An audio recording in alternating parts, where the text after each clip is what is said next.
I love how Dr. K. Toomey describes it. She says, we kind of think that eating is maybe one of our primary drives as human beings, but it's not. Breathing is number one, and not falling on your head is actually number two. Most important sort of bodily thing that our bodies are naturally going to care about, and eating's number three. So if number one and number two are in trouble, number three can't happen. Right. So we think about breathing, like if a kid's really congested or if they have a bunch of allergies, it's one of those root causes that we put our detective hats on for. But if a kid, feels like they're going to fall on their head, and again, this isn't conscious, but if they're in a chair where they're not sitting at a 90, so hips at a 90-degree angle, knees at a 90-degree angle, and feet on something solid, ankles at a 90-degree angle, there's a little piece of them that feels unsafe and feels unstable. Welcome to the Soaring Child podcast, where parents of children with ADHD learn tips and tricks to help their child soar at home, at school, and in life. We feature interviews with experts, medical professionals, and parents just like you who are learning how to reduce ADHD symptoms using food and other natural strategies. Because children with ADHD deserve to soar just like every other child. I'm Dana Kay, your host. Now it is time to welcome Katie Kimble to the Soaring Child. Hi, Katie. Thanks so much for joining us today.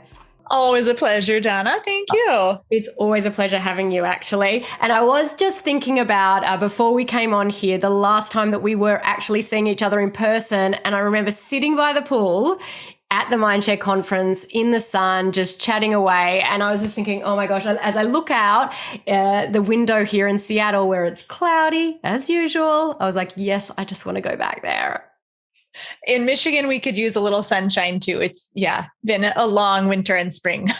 Oh no, yeah, the spring's starting late here too, so I don't know what's going on, but hopefully it comes not too long away. But I'm so excited for today's topic because it is one of the most common things that, I especially come up with all the families that I work with. So I'm so excited to get to chat with you today. And I want to just, first, before we sort of get all your knowledge out of that brain of yours, I want to, understand, how did you become a picky eating expert?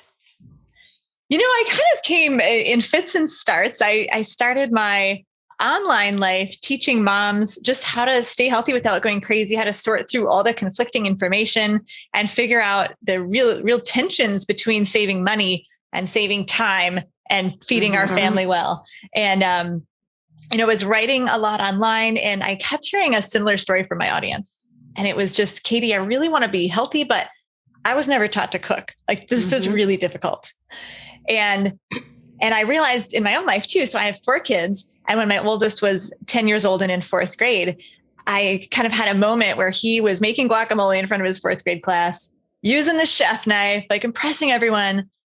But I realized just in the pit of my stomach, this was the only recipe he knew how to make. So although when he was little and I had 1 kid, I was really motivated and focused on getting him into the kitchen, life happened and I got busy and I had more kids and just had sort of fallen down on that job. I was teaching adults around the world to cook, was missing the tiny people in my own house. And so I really committed that summer after his 4th grade year to buckling down to teaching my 3 kids who weren't babies, really basic cooking skills, and started thinking about that repeating occurrence that parents were saying, gosh, it's so hard to be healthy because I don't even know how to cook. I was never taught. Yes. And I realized, goodness gracious, like if I'm not teaching my kids, right? And our generation is generally uncomfortable in the kitchen. No one is teaching their kids to cook. No, yes. I was never taught either. Yeah. And what do all the statistics are just going horribly on lots of kids' health issues. No one's really paying attention. And I believe, as you do, that food is one of, if not the main root cause of a lot of what's going on. And I thought, oh my goodness, if we're not cooking for our kids 20 years from now, it's going to be the same story. Oh, I wish I could get healthy, but I was never taught to cook. So that's how I got started teaching kids to cook. And then, another revelation from parents is that most parents really aren't walking around saying, oh goodness, I wish I could teach my kids to cook. I just don't know how. They're saying, I cannot get my kids to eat what I make. day in and day out. A big one.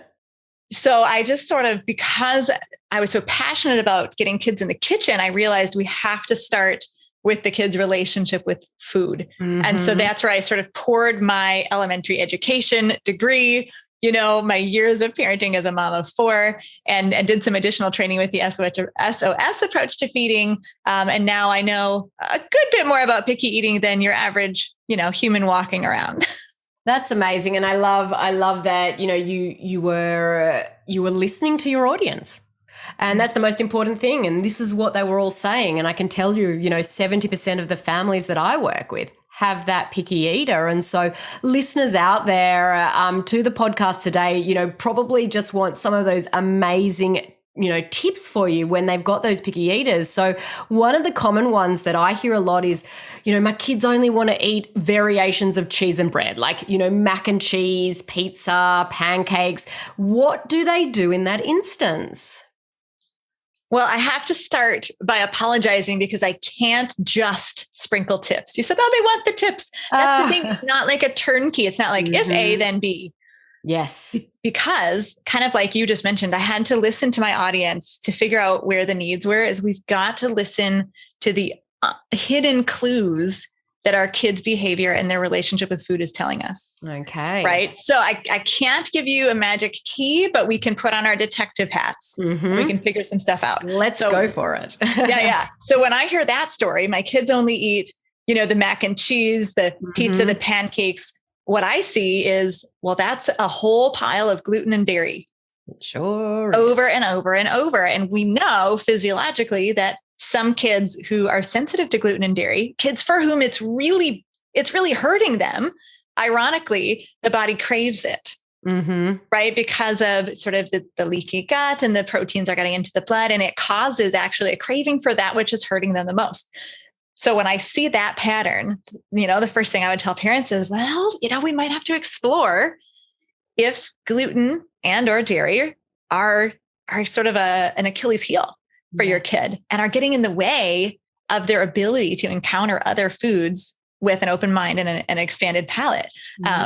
So that's kind of the big one with those. And also those are highly palatable, generally highly processed foods. And so sometimes it's up to us as parents too, to make sure that we are putting a wide variety on the table. And I think we can get into a little bit more of that later, but that one in particular, we got to look at the underlying root cause. Yeah, I completely agree with that one. And, most of the listeners listening to this podcast know that I'm a big proponent of gluten, dairy, and free. So I love the way that you answer that question. And it generally is. And it's like sugar. The more you have, the more you need to get the same hit or whatever you want to call it to be able to get that satisfaction. And it really is the same with that cheese and that bread and the pizza.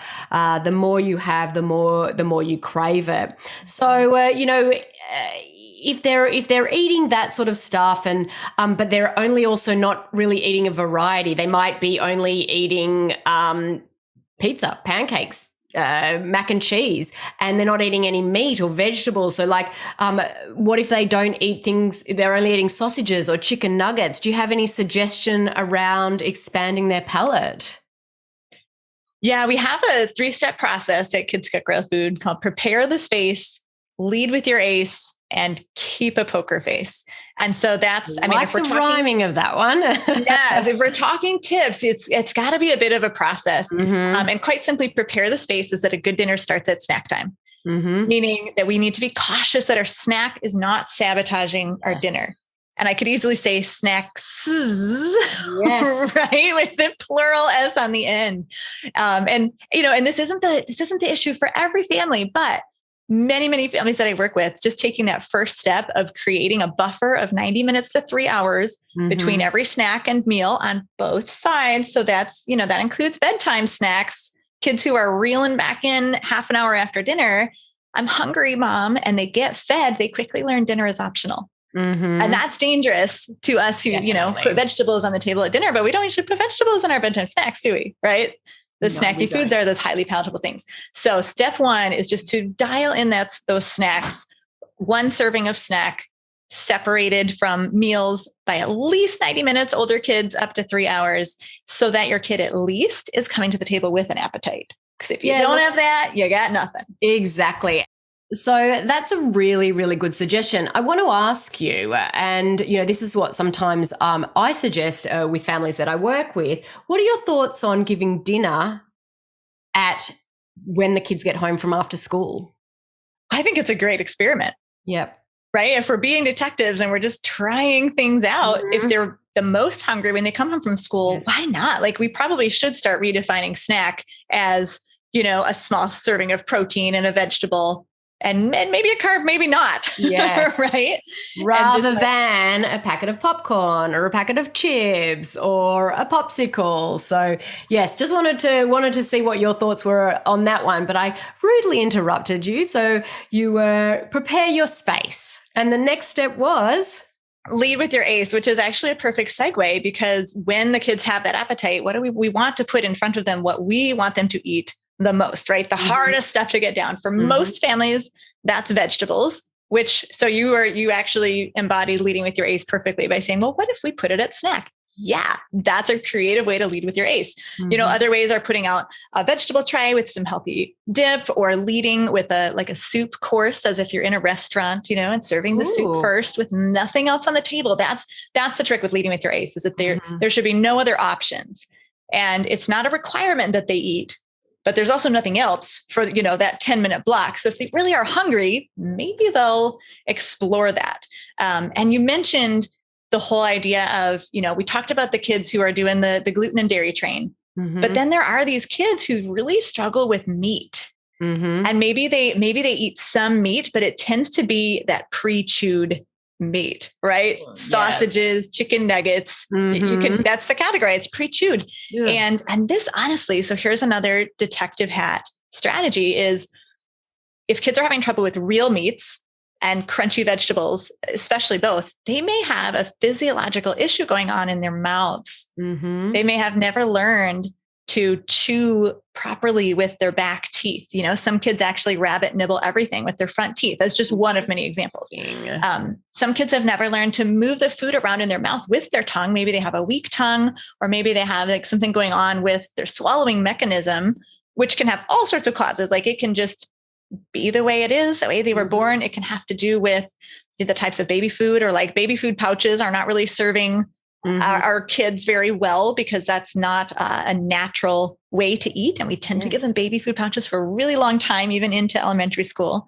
And it's so easy, right? So if they've not had a lot of experience and practice chewing crunchy things and real meat, they really literally might not know how to chew and swallow correctly, which is mind-blowing. Oh, it is mind-blowing. I think that's so interesting. And because we think to ourselves, oh, well, it's just innate. That's just, who would think, oh, well, you've actually got to train your mouth. You've actually got to train your tongue.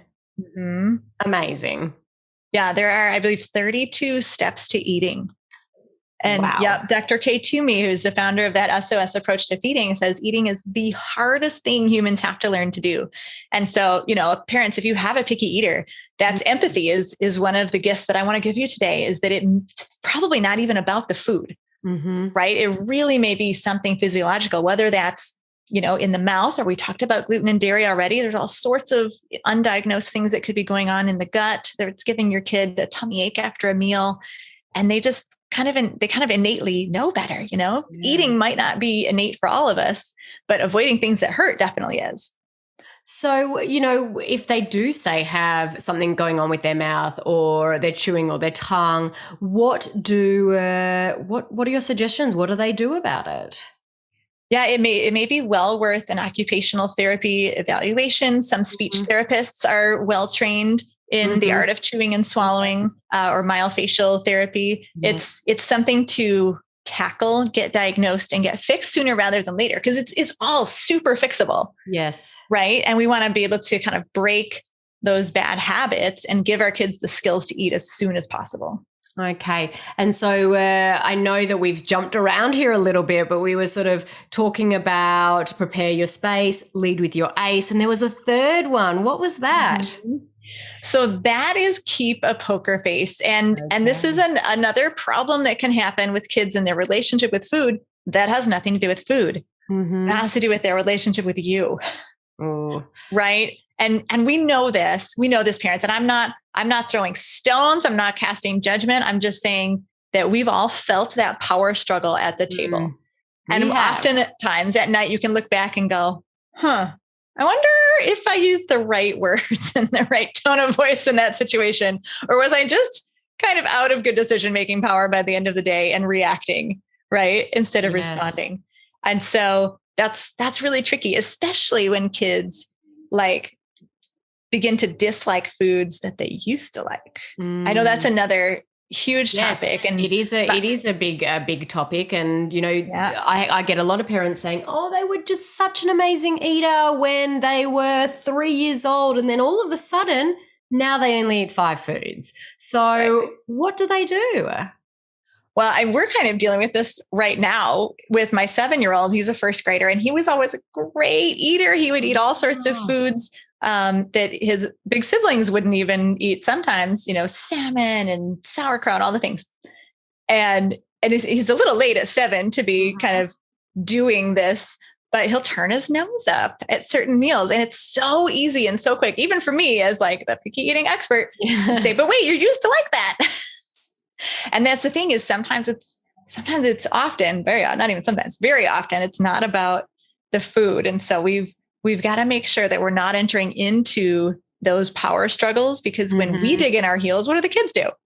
They're going to do the same thing. They dig in their heels, right? And so you're almost creating that self-fulfilling prophecy that it's going to get worse. And honestly, it's a kid's job, particularly developmentally between the ages of about 2 to 5 to 7, to test their boundaries and figure out right where their power ends, where yours begins, what are they going to be able to get away with. And so one of the ways that kids test is to say, I don't like this, and see what happens. Right. And some parents do the power struggle. Some parents begin to worry, oh my goodness, my kid's not going to eat anything. I better feed them whatever they'll eat. Yes. Right. That does not help.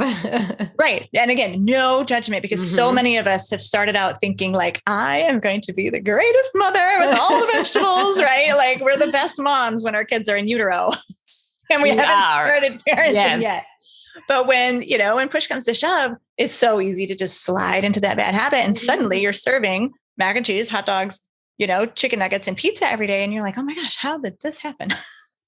I know I was in that same situation, back in the day. And it is very easy to fall into that habit, because as parents, we are trained, or innately inside us, to protect and feed and nurture our children. And if they don't like something and they're not eating, all we want to do is give them food to eat. Doesn't matter the nutritional value. Right. We don't want them to starve.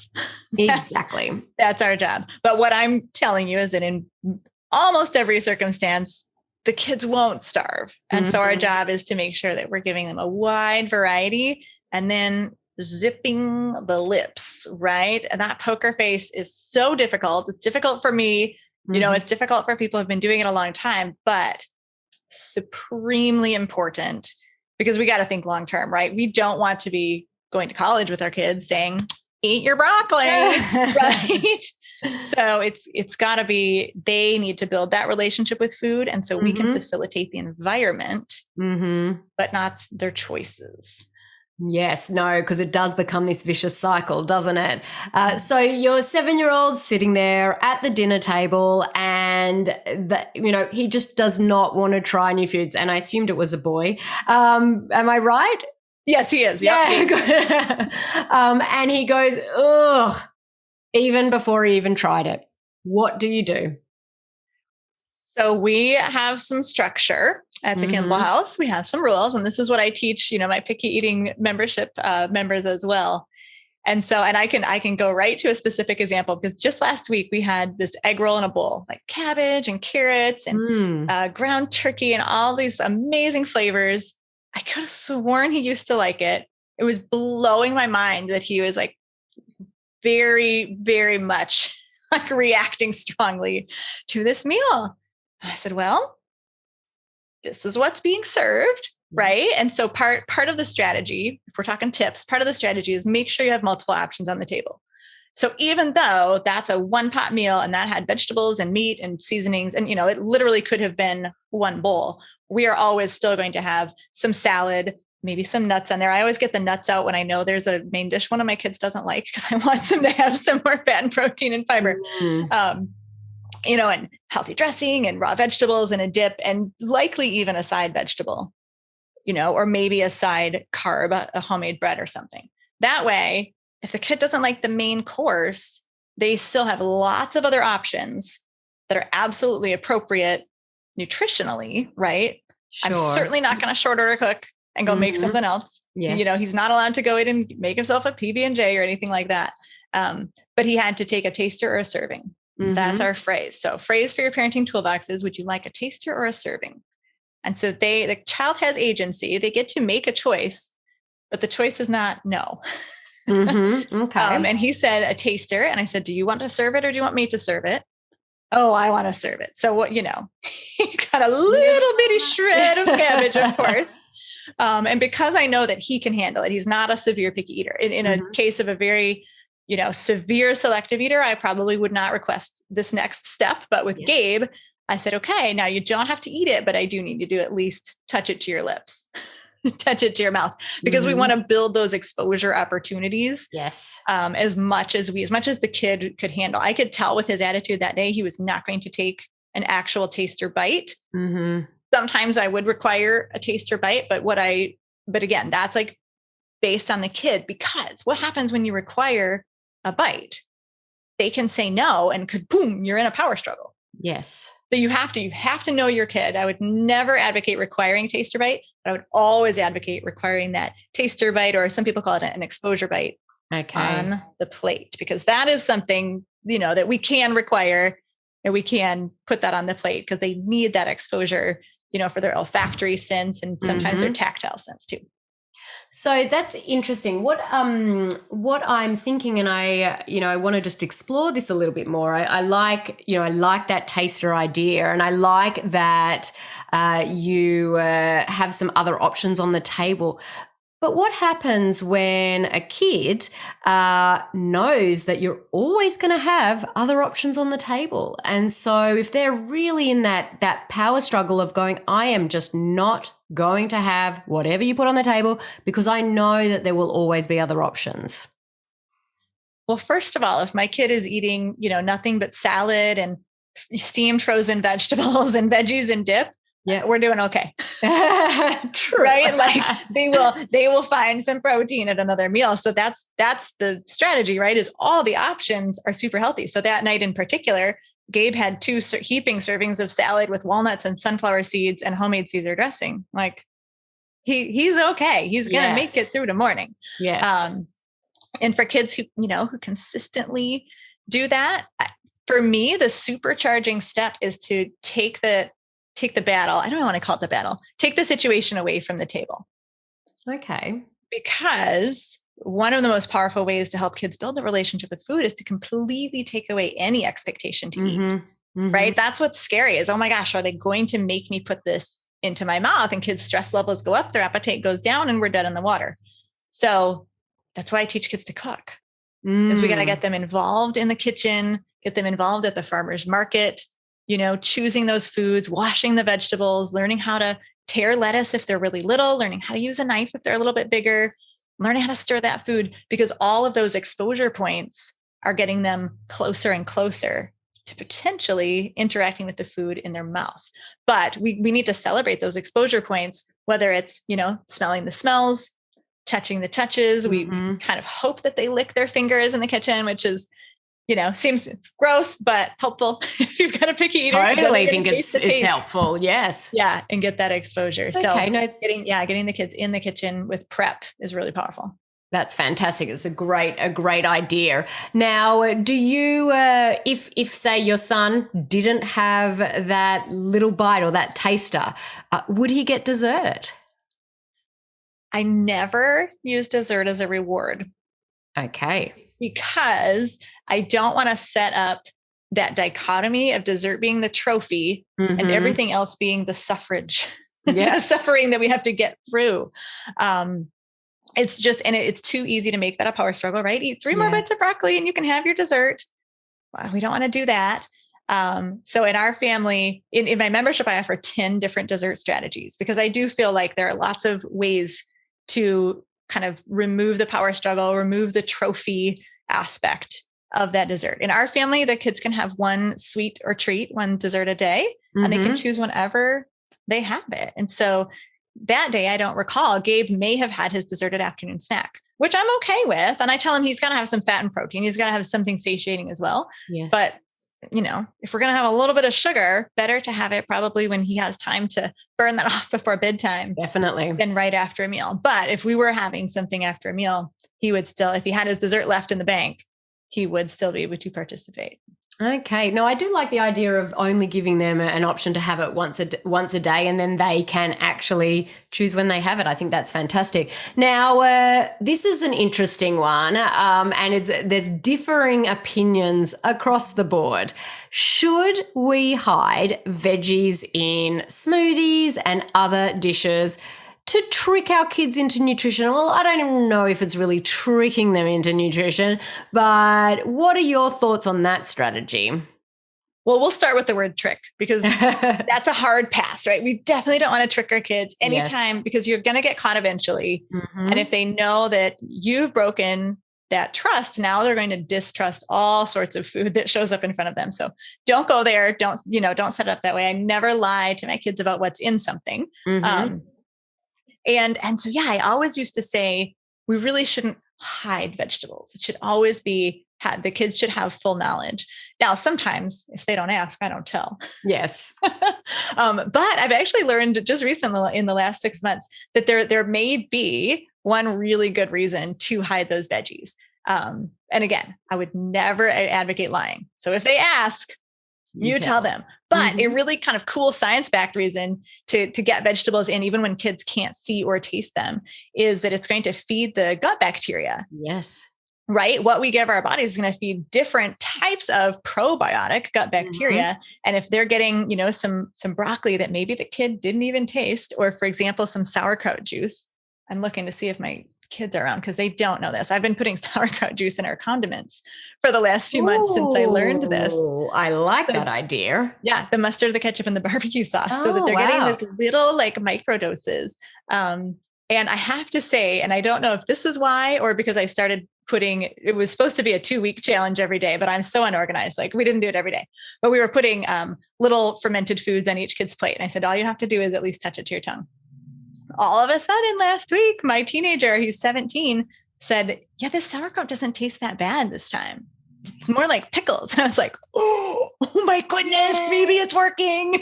It is working. It is working. And look, I find when you can reduce inflammation in the body and the gut, the palate starts opening up. So that totally makes sense to me. But I love the idea of putting the sauerkraut liquid in the actual condiments. That's fantastic. Okay, so I think we've got time for one more question. As I said, I think that we could talk about this topic all day long. But I have one child in particular that I'm thinking of, my 8-year-old son. He takes forever to eat dinner, literally forever. We have to keep reminding him to sit down and focus. It's repetitive, it's exhausting. How can you help, the kids eat in a more timely fashion? Yeah, this is a whole separate layer, right? To picky eating. It's like he'll eat the food, but it's taking forever and it can really drag the family down. So a couple of quick tips on that one. First, especially if the child is moving about a lot and wheeling on the chair, or leaving the table, running around the table, trying to stand up and eat, that could be a sign that the chair is simply not a good fit. Yes.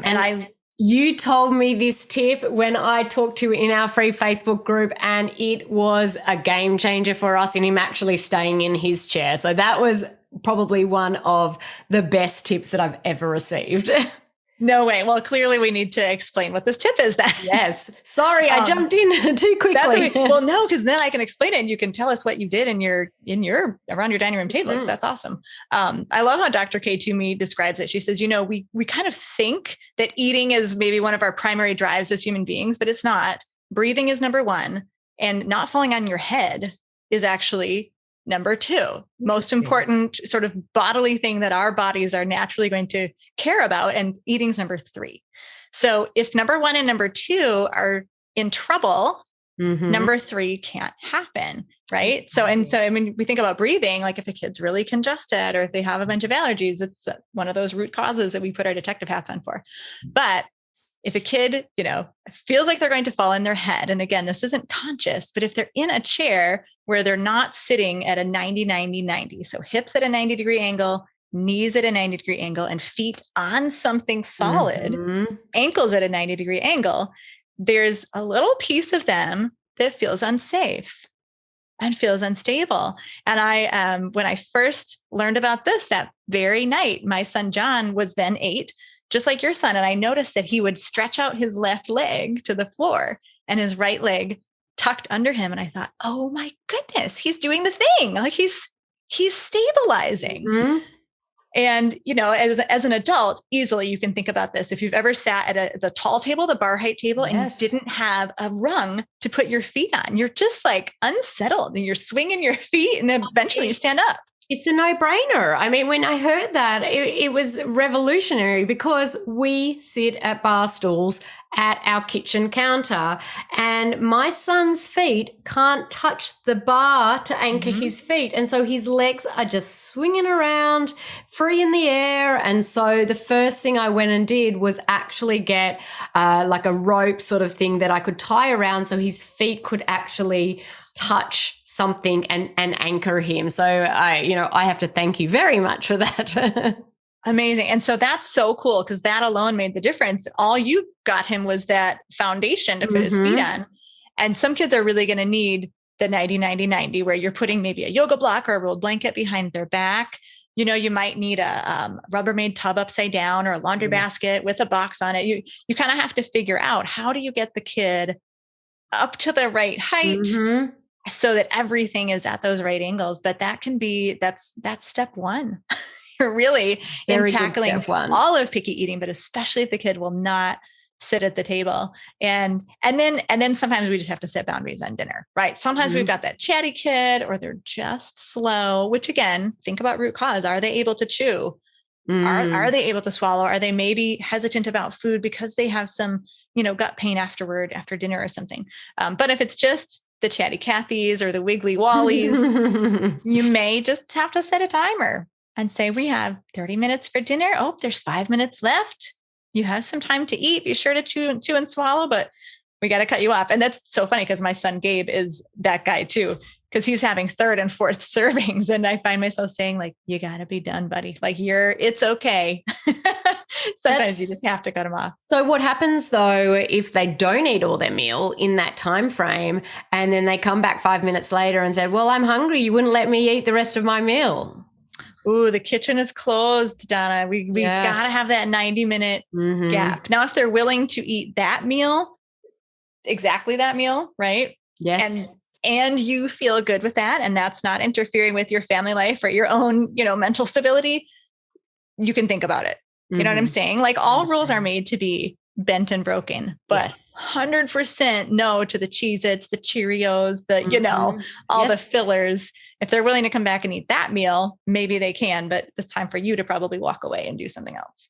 Okay. Yes, I'll definitely take that on board. Now, Katie, thank you so much for joining me today and really just sharing your amazing knowledge and your experience with all of our listeners.